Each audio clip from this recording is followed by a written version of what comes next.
ومن الناس من يشتري لهو الحديث ليضل عن سبيل الله بغير علم ويتخذها هزوا أولئك لهم عذاب مهين صدق الله العظيم ومن الناس اور لوگوں میں سے بعض من وہ ہے یشتری لہو الحدیث جو کہ فضول اور بیکار قسم کی باتیں خریدتا ہے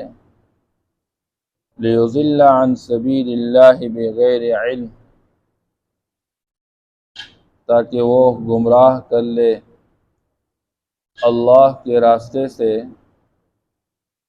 بغیر کسی علم کے وَيَتَّخِذَهَا هُزُوًا اور وہ اس کو مذاق بناتا ہے یا مسخرہ کرتا ہے اس کا اولئک لہم عذاب مہین یہی لوگ ہیں جن کے لیے ذلت آمیز عذاب ہے وَإِذَا تُتْلَى عَلَيْهِ آيَاتُنَا اور جب اس کے سامنے تلاوت کی جاتی ہے ہماری آیات کی وَلَّى مُسْتَكْبِرًا تو وہ تکبر کرتے ہوئے منہ موڑ لیتا ہے كَأَن لَّمْ يَسْمَعْهَا گویا کہ اس نے ان آیات کو سنا ہی نہیں كَأَنَّ فِي أُذُنَيْهِ وَقْرًا گویا کہ اس کے کانوں کے اندر ایک بھوجل ہے فَبَشِّرْهُ بِعَذَابٍ أَلِيمٍ اس کو خوشخبری سنا دے ایک دردناک عذاب کا إِنَّ الَّذِينَ آمَنُوا وَعَمِلُوا الصَّالِحَاتِ یقیناً جو لوگ ایمان لے آئے اور نیک عمل کر چکے لہم جنات النعیم تو ان کے لیے نعمتوں والی باغات ہیں خالدین فیہا اس میں ہمیشہ ہمیشہ کے لیے رہیں گے وعد اللہ حقا یہ اللہ کا سچا وعدہ ہے وَهُوَ الْعَزِيزُ الْحَكِيمُ اور وہ زبردست غالب حکمت والا ہے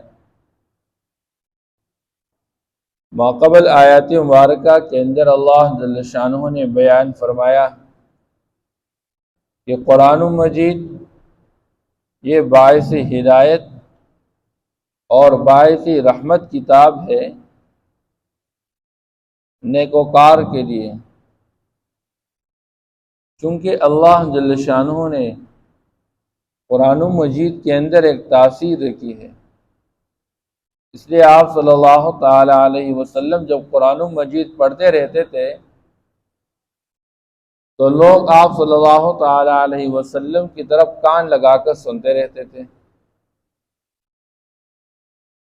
اور ان کے دلوں پر اس درجے اثر ہوتا کہ وہ بے ساختہ بولتے کہ واقعی یہ اس کا کوئی اپنا کلام نہیں لیکن جب لوگ آپ صلی اللہ تعالی علیہ وسلم کے قرآن سننے سے اثر لیتے اور اسلام میں داخل ہو جاتے تو جو دشمنان اسلام تھے ان کو فکر لاحق ہوتی کہ لوگ تو سارے کے سارے اس قرآن کے سننے کی وجہ سے محمد بن عبداللہ صلی اللہ علیہ وسلم کی طرف جا رہے ہیں اور گویا کہ اسلام کا بول بالا ہو رہا ہے تو ان کو یہ فکر لاحق ہوتی کہ کس طریقے سے لوگوں کو قرآن سے روک دیا جائے یہی وہ بنیادی سبب ہے اس لیے اس کے مد مقابل کون سی صورت اختیار کی جائے جس کے ذریعے سے لوگوں کو اس قرآن سے دور رکھا جائے؟ تو ان میں سے ایک اچھا خوشحال انسان تھا جس کو اللہ پاک نے مال و دولت سے نوازا تھا اور بڑا تاجر تھا، نضر بن حارث۔ یہ شخص اپنے کاروباری حوالے سے مختلف ممالک کا سفر کرتا رہتا تھا۔ اس نے سوچا کہ یہ جو محمد لوگوں کو قرآن سناتا ہے، میں اس کے مقابلے میں باہر کے ممالک سے کچھ اس طرح کے لٹریچر وغیرہ افسانے لے کر آتا ہوں کہ یہ لوگوں کو قوم عاد اور قوم ثمود سے قصے سناتا ہے۔ میں اس میں لوگوں کو روم اور ایران کے بادشاہوں اور ان کے پہلوانوں اور جو دھلے لوگ ہیں ان کے قصے کہانیاں سناتا رہوں گا۔ اس لیے اس نے باہر ممالک سے لٹریچر منگوا لیے، اور کبھی ایسا کرتا کہ اچھے گانے گانے والی عورت کا انتخاب کر لیتا اور اس کی مجلس لگا لیتا، لوگوں کو وہاں پہ جمع کرتا رہتا تھا اور وہ گانے گاتی اور لوگ اس کے مجلس سے لطف اندوز ہوتے۔ اور اس مجلس کا پھر خاصہ بھی یہ ہوتا کہ اس کے اندر پھر جس طرح کی عام طور پر فحاشی اور برائی کے مجالس ہوتے ہیں، شراب کا انتظام بھی کرتے ہیں۔ اس طریقے سے لوگوں کے دلوں کو لینے کے لیے ظاہر کی دنیا کی خواہشات کو سامنے رکھتے ہوئے لوگوں کو قرآن سے دور کرنے کی کوشش کی۔ اس لیے اللہ جل شانہ اس آیت میں اسی طرف اشارہ کرتے ہیں، لوگوں میں سے بعض وہ وَمِنَ النَّاسِ مَن يَشْتَرِي لَهْوَ الْحَدِيثِ، جو فضول قسم کے بیکار قسم کی باتیں خرید کر لاتا ہے، لِيُضِلَّ عَن سَبِيلِ اللَّهِ بِغَيْرِ عِلْمٍ، تاکہ وہ لوگوں کو گمراہ کر لے بغیر کسی علم کے، وَيَتَّخِذَهَا هُزُوًا، اور اس قرآن کا مذاق اڑاتا ہے، اس کا مسخرہ کرتا ہے۔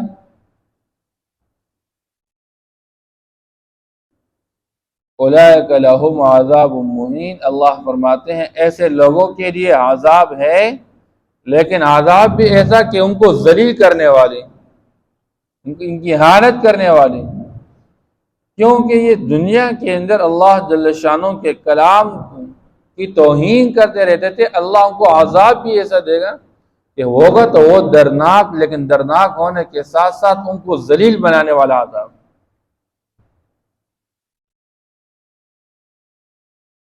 اس لیے علماء فرماتے ہیں کہ ہر وہ محفل اور مجلس،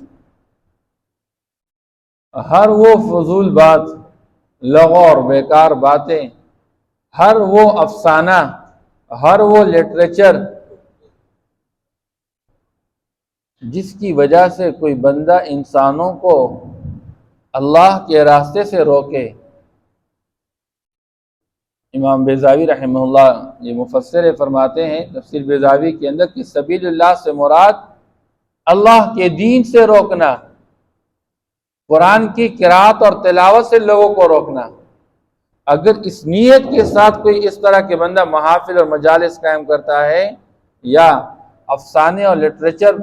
وہ لوگوں کو مہیا کرتا ہے تاکہ لوگوں کو اللہ کے قرآن سے روکے، اللہ کے دین سے روکے،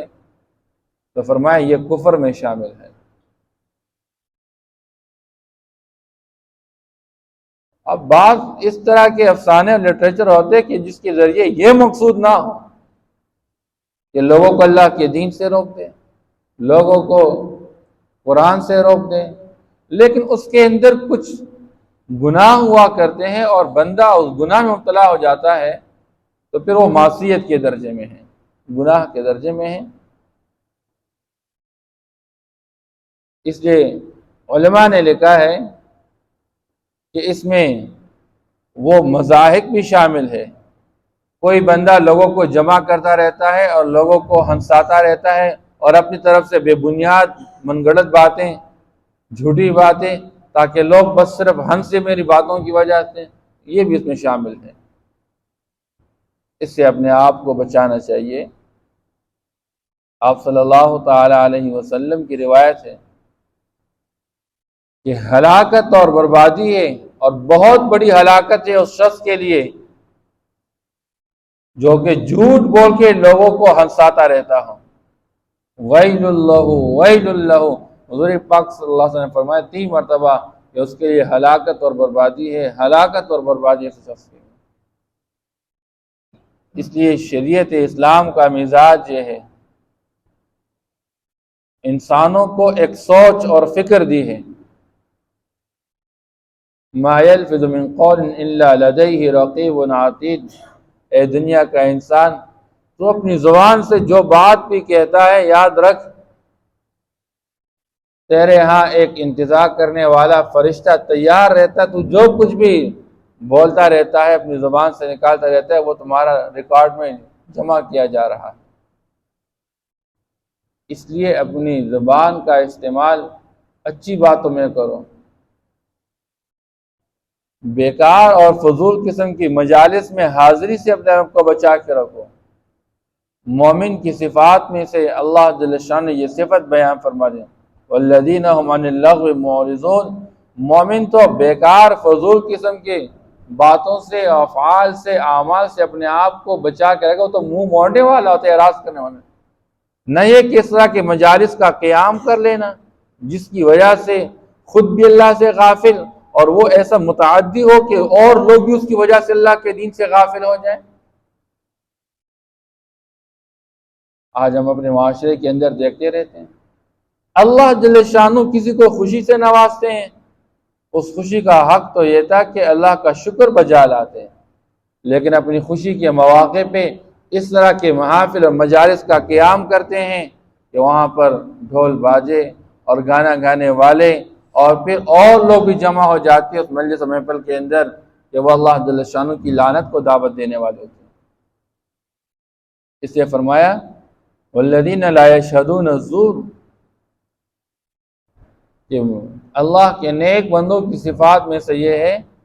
کہ وہ بیکار لغو مجالس کے اندر حاضر ہی نہیں ہوتے۔ وَإِذَا مَرُّوا بِهِمْ مَرُّوا كِرَامًا، اگر اس طرح کی مجالس کے پاس سے، لغویات میں مصروف لوگوں کے پاس سے اللہ کے نیک بندے گزرتے ہیں تو وہ شریف بن کر، سنجیدہ بن کر گزرتے ہیں، اس کی طرف دھیان ہی نہیں رکھتے ہیں۔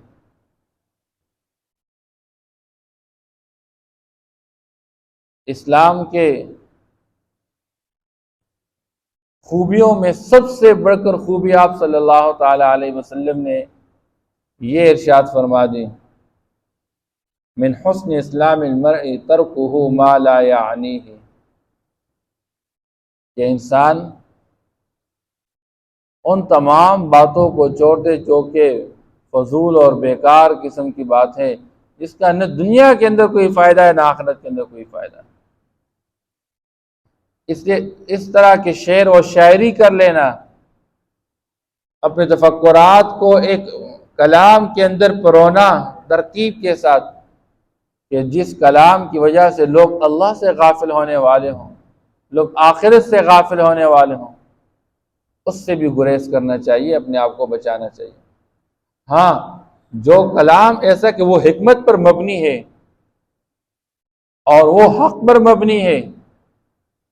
جس کلام کی وجہ سے لوگ اللہ کی طرف متوجہ ہوں، آخرت کی طرف متوجہ ہوں، پھر وہ جائز ہے، اس میں کوئی قباحت نہیں ہے۔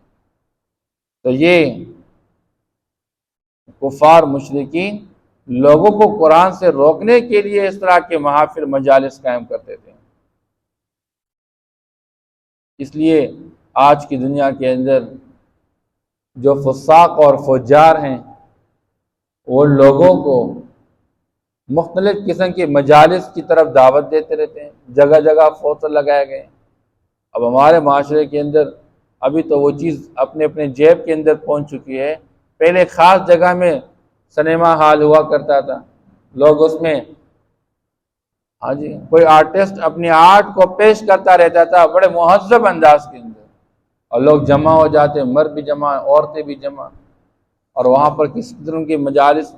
کس قسم کی چیزیں، خرافات ہوا کرتے تھے۔ اس لیے اس آیت کی روشنی میں اس طرح کی تمام محافل و مجالس کا قیام کر لینا یا اس میں حاضری دینا اس سے بچنے کی تاکید ہے، اور ان لوگوں کے لیے وعید ہے جو کہ اس طرح کے کام کرتے رہتے ہیں۔ وَإِذَا تُتْلَى عَلَيْهِ آيَاتُنَا، یہ لوگ اگر ان کے سامنے ہمارے قرآن کی آیات کی تلاوت کی جاتی ہے، وَلَّا مُسْتَكْبِرًا، تو وہ منہ موڑ لیتا ہے تکبر کا مظاہرہ کرتے ہوئے، بڑے پن کا مظاہرہ کرتے ہوئے ہماری آیات سے منہ موڑ لیتا ہے، كَأَن لَّمْ يَسْمَعْهَا، اور گویا کہ اس نے ان آیات کو سنا ہی نہیں، كَأَنَّ فِي أُذُنَيْهِ وَقْرًا، جیسا کہ گویا کہ اس کے کان کے اندر کچھ بوجھ سا پڑا ہوا ہے جس کی وجہ سے یہ سن نہیں پا رہا۔ چاہیے تو یہ تھا کہ اللہ کی طرف سے اللہ نے اپنے بندوں کی تربیت اور رہنمائی کے لیے جس کلام کا انتخاب فرمایا اور جس پیغمبر کی زبان مبارک سے وہ کلام سنایا جا رہا ہے، لوگ اس کی طرف توجہ کر لیتے، غور سے سن لیتے، اس میں فکر کر لیتے، اس سے ہدایت حاصل کر لیتے، لیکن بعض بدقسمت لوگ جو بجائے اس قرآن کو سننے کے اس کے مد مقابل اس طرح کے مجالس قائم کر دے کہ لوگوں کو اس کے ذریعے سے ان مجالس کے ذریعے اس کلام سے روکتے رہتے ہیں۔ اللہ فرماتے فَبَشِّرْهُ بِعَذَابٍ أَلِيمٍ، ایسے لوگوں کو دردناک عذاب کی خوشخبری سنا دے۔ إِنَّ الَّذِينَ آمَنُوا وَعَمِلُوا الصَّالِحَاتِ، یقیناً جو لوگ ایمان لے آئے اور نیک عمل کر چکے، لَهُمْ جَنَّاتُ النَّعِيمِ، ان کے لیے نعمتوں والی باغات ہے۔ قرآن کا مزاج ہے، اگر ایک طرف نافرمان کا تذکرہ کرتا ہے تو دوسری طرف فرمانبردار کا تذکرہ کرتا ہے، اگر ایک طرف نافرمان کے لیے سزا کو بیان کرتا ہے تو دوسری طرف فرمانبردار کے لیے جزا کو بیان کرتا ہے۔ اس لیے بعض لوگ تو وہ ہے جو قرآن کا مد مقابل بن کے، پیغمبر کا مد مقابل بن کے اسلام کے خلاف، مسلمان کے خلاف، قرآن کے خلاف اسکیمیں چلاتے رہتے ہیں، منصوبہ سازی کرتے رہتے ہیں کہ کس طریقے سے روک دیا جائے، اور دوسری طرف وہ لوگ ہیں جو اسلام کے محبین اور پیغمبر کے محبین اور قرآن کے محبین، خود بھی اس کے لیے قربانی پیش کرتے رہتے ہیں، اوروں کو اس کی طرف بلاتے رہتے ہیں اور دعوت دیتے رہتے ہیں۔ اللہ فرماتے ہیں ایسے لوگ جو اس پر ایمان لائے، یقین کر چکے اور نیک عمل کر چکے، نیک عمل خود بھی کر چکے اور اوروں کو بھی اس کی دعوت دے چکے، ترغیب دے چکے، اللہ فرماتے ہیں ان کے لیے خوشخبری ہے نعمتوں والی باغات کی، جس میں ہر قسم کی نعمت جو بھی انسان کے دل میں آئے گا، ہر چاہت پوری کی جائے گی، وہ بدلہ عطا کیا جائے گا۔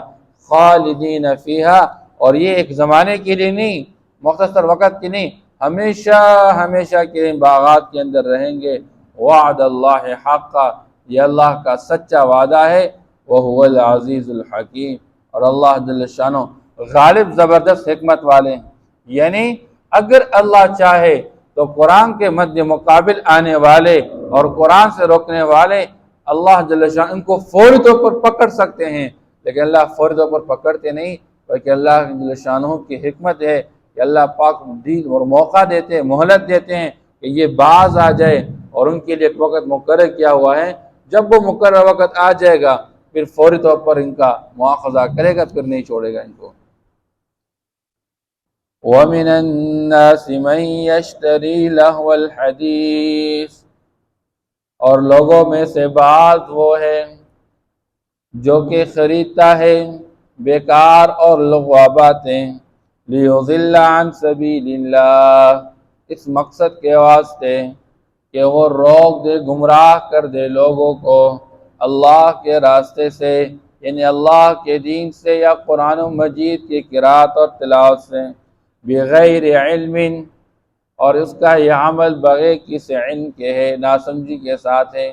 بغیر کسی دلیل کے، وَيَتَّخِذَهَا هُزُوًا، اور اللہ کے راستے کا مذاق اڑاتا ہے، مسخرہ بنا لیتا ہے، أُولَئِكَ لَهُمْ عَذَابٌ مُّهِينٌ، اور یہی لوگ ان کے لیے عذاب ہے اہانت کرنے والا، ان کو ذلیل کرنے والا، وَإِذَا تُتْلَى عَلَيْهِمْ آيَاتُنَا، اور جب ہم پر تلاوت کی جاتی ہے ہماری آیات، وَلَّا مُسْتَكْبِرًا، تو منہ موڑ لیتا ہے تکبر کرتے ہوئے، كَأَن لَّمْ يَسْمَعْهَا، گویا کہ اس نے ان آیات کو سنا ہی نہیں، كَأَنَّ فِي أُذُنَيْهِ وَقْرًا، گویا کہ اس کے کانوں کے اندر کچھ بوجھ پڑا ہوا ہے، فَبَشِّرْهُ بِعَذَابٍ أَلِيمٍ، پس اس کو دردناک عذاب کی خوشخبری سنا دیجئے۔ ان الذين آمنوا وعملوا الصالحات، یقیناً جو لوگ ایمان لے آئے اور نیک عمل کر چکے، لہم جنات النعیم، ان کے لیے نعمتوں والے باغات ہے، خالدین فیہا، جس میں ہمیشہ ہمیشہ کے لیے رہیں گے، وعد اللہ حقا، یہ اللہ کا سچا وعدہ ہے، وَهُوَ الْعَزِيزُ الْحَكِيمُ، اور وہ غالب حکمت والا ہے۔ صدق اللہ۔